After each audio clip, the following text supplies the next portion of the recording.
दिल्ली में नीति आयोग की बैठक के दौरान जो नजारा देखने को मिला उसने राजनीति से ऊपर उठकर इंडिया फर्स्ट की भावना को सामने रखा है। जिन नेताओं की विचारधाराएं अक्सर टकराव की राह पर होती हैं, इसी को लेकर देखिए हमारी खास रिपोर्ट।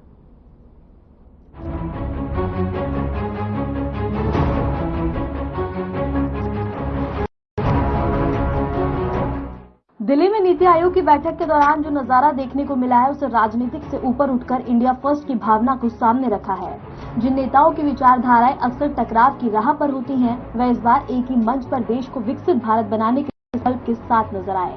तस्वीरों में प्रधानमंत्री नरेंद्र मोदी के साथ जो 4 मुख्यमंत्री खड़े दिख रहे हैं, वे अपने अपने राज्यों में केंद्र सरकार की नीतियों के आलोचक रहे हैं, लेकिन देश के हित में सभी ने व्यक्तिगत और दलगत मतभेद किनारे कर दिए हैं।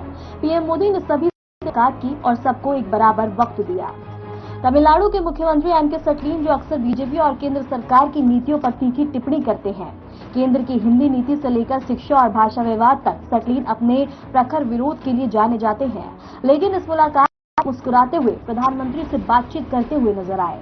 यह दिखाता है कि जब देश के विकास की बात होती है तो राजनीतिक मतभेद पीछे रह जाते हैं। प्रधानमंत्री नरेंद्र मोदी की झारखंड के मुख्यमंत्री हेमंत सोरेन के साथ खास तस्वीर आई है। एक में प्रधानमंत्री मोदी सोरेन के साथ गंभीर चर्चा करते हुए नजर आ रहे हैं, जबकि दूसरी तस्वीर में वह सोरेन को गले लगा रहे हैं। यह राजनीतिक से इस व्यक्तिगत सम्मान और देश हित में मिलकर चलने की भावना को दर्शाता है।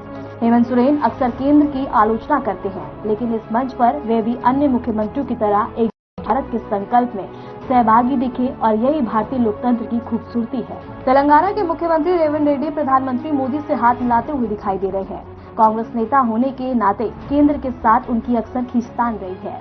विशेष रूप से वित्त सहायता और योजना क्रियान्वयन को लेकर वे नाराज रहे हैं। लेकिन इस मुलाकात में जो आमतियां नजर आ रही है वह इस बात का प्रतीक है कि राष्ट्रहित सबसे ऊपर है। तीसरे मुख्यमंत्री पंजाब के भगवंत मान हैं, जो आम आदमी पार्टी के नेता हैं और कई बार केंद्र पर राज्यों की उपेक्षा का आरोप लगाते रहे हैं। नीति आयोग की इस बैठक में वह भी अन्य मुख्यमंत्रियों के साथ खड़े दिखाई दिए। देश को विकसित भारत बनाने की दिशा में मिलकर काम करने की भावना दिखाते हुए नजर आए। पीएम मोदी ने उन्हें गले लगाया और नीति आयोग की बैठक में भले ही दल अलग हो, विचारधारा विभिन्न हो, लेकिन मंच एक था, एक देश को आगे ले जाना। यह तस्वीर यह बताती है कि भारत की राजनीति में अभी भी ऐसा क्षण आते हैं जब भारत पहले की भावना सब पर भारी पड़ जाती है। यही है लोकतंत्र की असली ताकत। नीति आयोग की बैठक के दौरान पीएम मोदी ने आंध्र प्रदेश के मुख्यमंत्री एन. चंद्रबाबू नायडू के मॉडल की जमकर सराहना की। उन्होंने नायडू द्वारा राज्य में अपनाए गए योजनागत और तकनीकी पहलुओं की ओर से इशारा करते हुए कहा कि ये मॉडल अन्य राज्यों के लिए एक प्रेरणा है, जिसे पूरे देश में लागू किया जा सकता है। अब देखना होगा नीति आयोग की बैठक कितनी सही साबित है। Bureau report FM news.